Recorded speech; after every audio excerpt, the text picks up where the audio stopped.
comprovar a propriedade.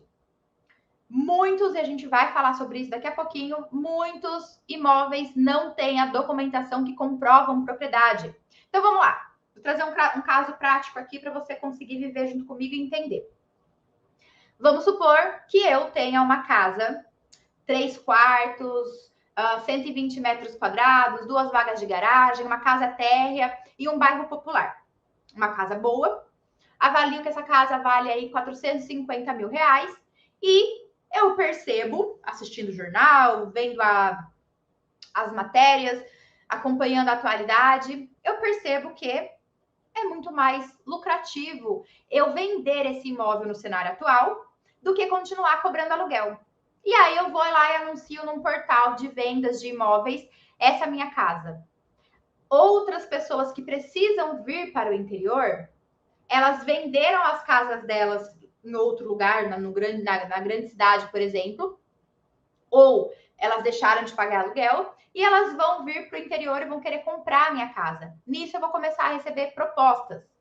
Só que a gente sabe que a maior parte da população brasileira não tem poder aquisitivo para fazer uma compra à vista. Certo? A gente sabe disso. O cenário da população brasileira é, na maioria dos casos, pessoas que têm até uma renda que consegue aprovar um financiamento, mas não conseguem comprar uma casa desse porte à vista. Então, na maioria dos casos, vão precisar de financiamento bancário. Então, essa maior demanda acontece porque as pessoas precisam comprovar a propriedade, porque elas precisam fazer vendas financiadas, e isso também tem aumentado em casos de heranças. Nesses últimos 2 anos, devido a tudo que a gente tem vivido, os imóveis herdados têm aumentado muito. Então, os filhos que ficam com os imóveis dos pais, que não têm documento nenhum, precisam documentar esses imóveis até mesmo para dividir o que vai ser de cada um dos herdeiros. Beleza? Aí, ao seu redor, eu tenho certeza que se você começar a procurar, talvez a casa que você mora não tem documento. Talvez a casa que os seus pais, que os seus avós, que os seus tios, que o seu namorado, que a sua namorada more, não tem documento. Então, é muito comum a gente começar a olhar para o nosso sistema, para as pessoas ao nosso redor e descobrir que quase todo mundo, se não todo mundo, precisa documentar os seus imóveis e os seus clientes podem começar por aí. Olha só essa reportagem do Ministério do Desenvolvimento Regional. Metade dos imóveis no país são irregulares. Calcula que cerca de 60 milhões de domicílios urbanos, só contando os urbanos, e 30 milhões não têm escritura. Então, imagina que a gente tem aqui metade dos imóveis urbanos não tem, imagina não, a realidade, não tem nem escritura.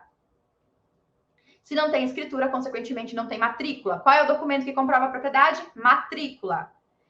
Então, olha só a grande possibilidade, principalmente para a galera que quer trabalhar com a uso capião. Olha a grande possibilidade que a gente tem no mercado. E aí vai rolar aquela dúvida para você, e eu sei que você vai começar a perguntar aqui no chat, ou você vai colocar aí nas suas anotações. Lila, por que só metade dos imóveis são regulares? Imagina aqui que você acabou de falar que a população brasileira ela tem um poder aquisitivo, na sua maioria, quase que igual. A maioria da população brasileira é pobre. Por que metade dessas pessoas pobres, que têm a mesma renda dessa quase outra metade aqui, umas escolhem regularizar e outras escolhem não regularizar? Eu vou trazer para você a resposta e preste bastante atenção nessa resposta porque ela é técnica. Ela vai ser usada no seu dia a dia, tanto para você aumentar o nível de consciência do seu cliente, quanto para você divulgar os seus trabalhos nas redes, em grupos de network. A gente vai falar mais sobre divulgação e você vai entender que essa fala vai ser usada, tá bom? Então, anote, preste atenção na técnica que eu vou te passar aqui durante essa explicação. Nós moramos em um país que tem 522 anos. O Brasil é um país bem antigo se comparado com o período que nós temos a Constituição Federal. A nossa Constituição Federal ela é de 88, 1988, tem 34 anos.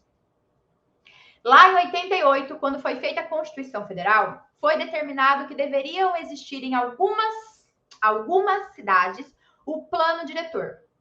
Plano diretor é o conjunto de leis que rege o desenvolvimento urbanístico e o planejamento dos municípios. Só que para que os municípios tenham o plano diretor, de acordo com a Constituição Federal, é necessário que as cidades preencham alguns requisitos, como, por exemplo, uma determinada quantidade de população, ser cidade turística. Ou seja, dentro do plano diretor, nós temos um conjunto de leis que vai nos dizer o que precisa ser feito ou não para o nosso desenvolvimento urbanístico, ou seja, o alvará de construção, a documentação de obra, se pode ou não pode fazer obra, beleza? Tá lá dentro do plano diretor. Só que muitas cidades, nós temos mais de 5.500 cidades no país, muitas não são obrigadas a ter esse conjunto de leis. Então é muito normal que agora no chat vocês já estejam falando o que é plano diretor. Na minha cidade não tem isso. Nunca ouvi falar de plano diretor. Por quê? Embora seja uma Constituição nova, embora seja uma legislação nova, ainda assim tem muitos municípios que não precisam ter. E ainda assim tem muitos municípios que precisam ter e não tem. Então, por isso, nós temos uma cultura de que as pessoas podem fazer suas obras sem documentação. A documentação é uma novidade muito fresca, bem recente. Se a gente for levar em consideração a Constituição, o Estatuto da Cidade, que é de 2001, mais recente ainda, a gente tem aí nossos pais, nossos avós, uma galera que não sabe que precisa, que para eles não é obrigatório, é simplesmente você ir lá contratar um pedreiro, o pedreiro tem um bom entendimento, ele fez várias casas em sua cidade, ele vai fazer a sua também. Não adianta você chegar para essa pessoa e falar assim, é obrigatório. É obrigatório porque todo mundo constrói sem, se for me prender, vai ter que prender um monte de gente, se for me multar, vai ter que multar um monte de gente. Leila, então, nossa, o que eu fui fazer nessa graduação? O que eu fui fazer na engenharia, o que eu fui fazer na arquitetura? Tô perdendo meu tempo. Calma, filho de Deus. Vem aqui comigo, me acompanha que você vai entender. Você vai entender. Se você está acompanhando desde o começo, você já entendeu o porquê que esses imóveis estão irregulares. E você já entendeu que está havendo uma grande necessidade de documentar.